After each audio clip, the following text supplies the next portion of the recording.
was one of the women who gave me the first bits of information that I ever got about the dangers of nuclear power. Her name is Helen Caldicott. You've heard of her?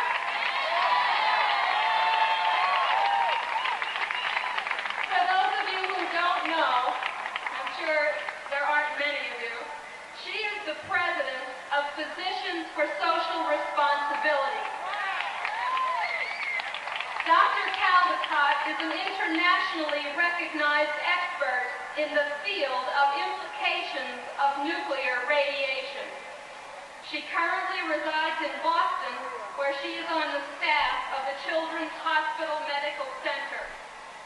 She came to the United States from Australia, where she was instrumental in educating the Australian labor movement about the hazards of nuclear power and nuclear weapons, and she was a leader there in the movement to halt the French atmospheric atomic bomb testing in the Pacific Ocean. Are you ready for Helen Caldicott?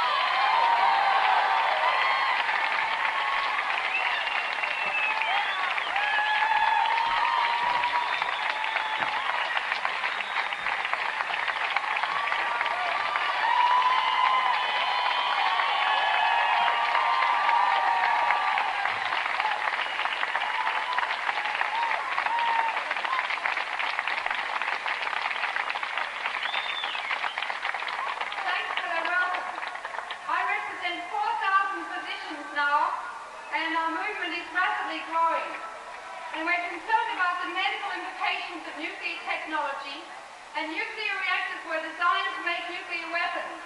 The nuclear power industry is purely a front for the nuclear weapons industry. Because it makes plutonium, and plutonium is the raw material for atomic bombs. Now what could have happened at this power plant 2 years ago is that it could have melted down. And the NRC reported that in fact 3 Mile Island was 30 to 60 minutes from a core meltdown. What could that have meant?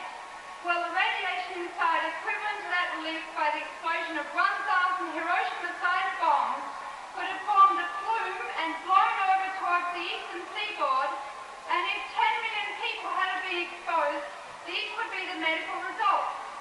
2 to 6 weeks later, 10,000 or 100,000 people would notice that their hair was falling out, and they were developing bleeding under the skin, vomiting and bloody diarrhea, and they would die of massive hemorrhage or infection.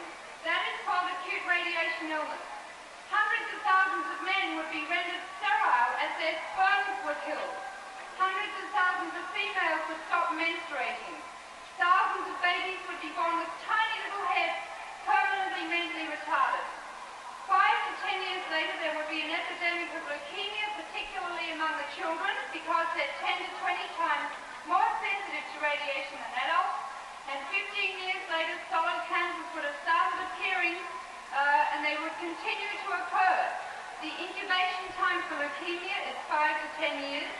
The incubation time for cancer is 15 to 50 years. Have you heard government officials saying recently, nobody died at 3 Mile Island? This is 2 years.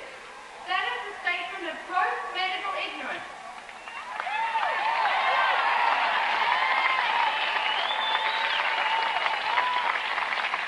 Do you know that the doctor who was the Secretary of Health in Pennsylvania, who was working on the cleanup operation, was fired by Governor Thornburg? There is not one doctor cooperating with the cleanup team. It's like releasing polio virus into the environment with epidemics of polio and no doctors in charge. This is a medical problem down here. The cleanup operation has just begun. It's totally experimental. The Kennedy Commission says it'll take 5 years. The government says 8 years. Inevitably, more and more radiation will be released into the environment. I would advise all people with children and babies to move. You must demand that the government pay for your moving expenses. It is totally unknown what is going to happen to your children. Babies are 20 times more sensitive to the effects of radiation. You're living in an experimental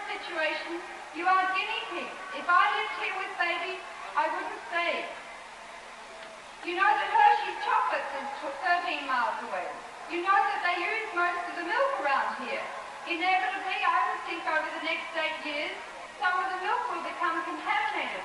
You don't eat a piece of chocolate and say, I can taste the strontium-90, because you can't taste it. Nor does it happen that when you get your bone cancer 20 years later, it wears a little flag saying I was made by strontium-90. You ate in a Hershey's chocolate bar 20 years ago.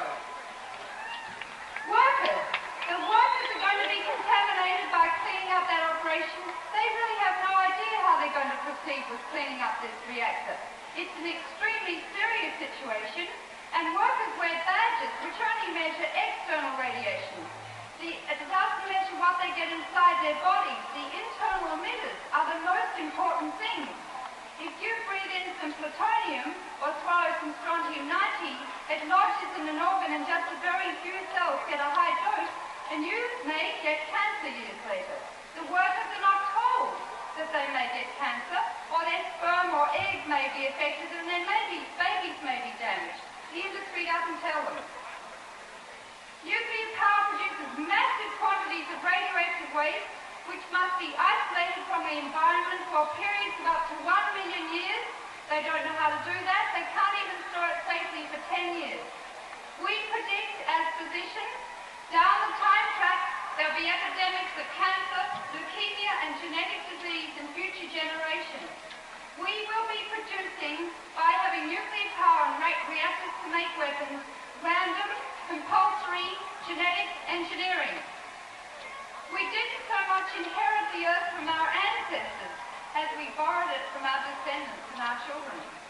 We are producing a situation like love canal personified. We are being totally irresponsible, and this industry was first made to make nuclear weapons. The problem is there are now about 30 countries in the world who have the capability of making nuclear weapons, and it's probable they'll be used. The Joint Chiefs of Staff predicted in 1975 before a Senate subcommittee that there was a 50-50 chance of a nuclear war by 1985. This was before the last election. Richard Pike, who is the Soviet advisor to the National Security Council, said the other day, in fact, that if Russia doesn't change from communism to capitalism, there'll probably be a nuclear war.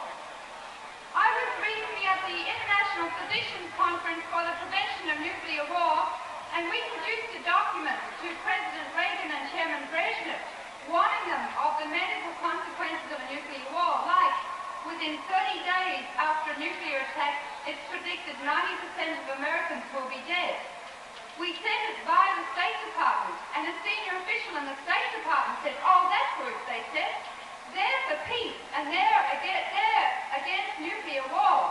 They said, that group doesn't represent this administration's policy. Recently, the American Medical Association wrote a letter to President Reagan, warning him of the medical consequences of nuclear war and asking him to meet with senior members of the American medical profession. We are extremely concerned that we may not survive the next 10 years. Do you know that every town and city in your country with a population of 25,000 people or more is targeted with a nuclear weapon? Do you know that the firestorms will be so intense that if you get into a shelter, you won't survive because all the oxygen will be used up? And we predict that nuclear war will create the final medical epidemic. You're living in the epicenter of what nuclear technology means here. You must shut down both reactors. All nuclear power medically should be closed down tomorrow.